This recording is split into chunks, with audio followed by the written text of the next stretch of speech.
बिस्मिल्लाहिर्रहमानिर्रहीम, अस्सलाम वालेकुम। देसी टीवी यूएसए से मैं हूं निम्रा मलिक। आइए नजर डालते हैं आज की ताज़ा तरीन खबरों पर।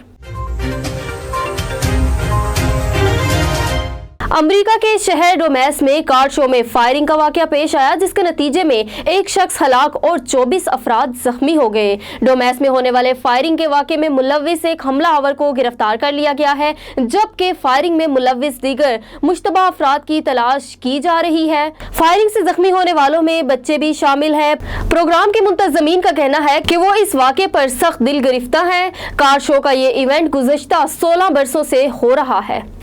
जद्दा में हौसियों का अरामको के पेट्रोलियम मसनूआत की डिस्ट्रीब्यूशन स्टेशन पर ड्रोन हमला। तर्जुमान अरब इत्तेहाद ने कहा कि ड्रोन हमले में कोई जानी नुकसान नहीं हुआ। एक ऑयल टैंक में महदूद पैमाने पर आग लगी थी, जिस पर काबू पा लिया गया है। सऊदी इत्तेहादी फोर्सेस ने हौसी बागियों की बारूद से बड़ी कश्ती तबाह कर दी।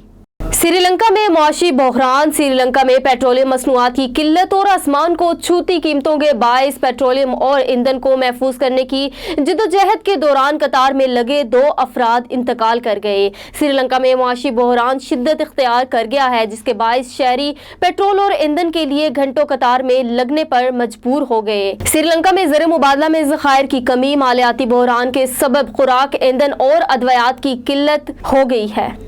बेल्जियम में बेकाबू गाड़ी हुजूम में घुस गई, जिसके नतीजे में 6 अफराद हलाक हो गए। मुताबिक बेल्जियम के जनूबी इलाके में तेज रफ्तार गाड़ी हुजूम में घुसने से 6 अफराद हलाक और 40 जख्मी हो गए। पुलिस हुकाम का कहना है कि हलाक और जख्मी अफराद मुकामी फेस्टिवल में मुनक्किद परेड में शामिल थे। जख्मियों में से मुतअद्दिद अफराद की हालत नाजुक है। हुकाम ने इब्तदाई तफ्तीश के बाद दहशतगर्दी के इम्कान को मुस्तरद करते हुए इसे हादसा करार दिया है। पुलिस का मजीद कहना है कि गाड़ी के ड्राइवर और गाड़ी में सवार दीगर अफराद को गिरफ्तार कर लिया गया है। तुर्की का बड़ा ऐलान, कहा कि रूस और यूक्रेन मुज़ाकराती मुआहदे के करीब पहुंच चुके हैं। तुर्की के वज़ीर ख़ारजा ने कहा कि रूस और यूक्रेन के दरमियान जंग जारी है, जिसमें आम शहरी मारे जा रहे हैं। इसके साथ समझौता करना कोई आसान बात नहीं है। ताहम उन्होंने कहा कि तुर्की देख रहा है कि दोनों फरीकैन एक मुआहदे के करीब पहुंच चुके हैं।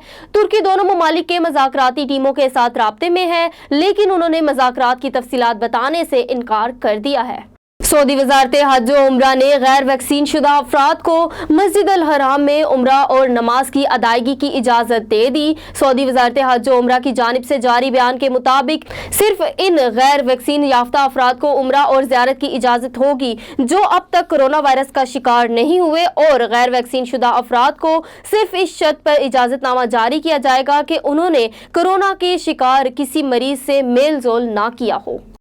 कराची में तहरीके इंसाफ के मुनहरिफ रुकन कौमी असम्बली रमेश कुमार के घर के बाहर एहतजाज और हंगामा आराई करने के इल्जाम में पीटीआई के 4 कारकुनों को गिरफ्तार कर लिया गया है। बूट बेसन पुलिस स्टेशन में वाकये का मुकदमा दर्ज कर लिया गया है, जिसमें पीटीआई अरकान सिंध असम्बली शाहनवाज जदून और सईदुल्लाह अफरीदी के नाम भी शामिल है। बादजा पीटीआई कारकुनों की जानिब से कारकुनों की गिरफ्तारियों के खिलाफ क्लिफ्टन थाने के बाहर एहतजाज किया गया है। दिल्ली से दोहा जाने वाली परवाज ने कराची एयरपोर्ट पर हंगामी लैंडिंग की। एविएशन ज़राए ने कहा कि कतर एयरवेज की परवाज QR 579 कराची के करीब पहुंची थी। इसमें खराबी पैदा हुई और तैयारे ने फायर इंडिकेशन दिए। फायर इंडिकेशन के वक्त तैयारा 40,000 फीट की बुलंदी पर था, जबकि इस तैयारे की हंगामी लैंडिंग के बाइस दोहा से कराची आने वाली कतर एयरवेज के एक और परवाज फिजा में ही चक्कर काटती रही। कराची गजरी में घर में गैस धमाके से 4 अफराद झुलस कर जख्मी हो गए। घर में धमाका गैस लीकेज से हुआ, जिसके नतीजे में 2 भाइयों समेत 4 अफराद झुलस कर जख्मी हुए, जिन्हें फौरी तिब्बी इमदाद के लिए सिविल अस्पताल के बिजनेस वार्ड मुंतकिल कर दिया गया। पुलिस ने बताया कि मुतासरा अफराद की हालत खतरे से बाहर है। देसी टीवी यूएसए से अब तक के लिए इतना ही। मजीद बाखबर रहने के लिए विजिट कीजिए हमारी वेबसाइट www.dctvusa.com और क्लिक करें हमारा लिंक ट्री और सोशल मीडिया की लामहदूद दुनिया को देखें। अल्लाह हाफिज।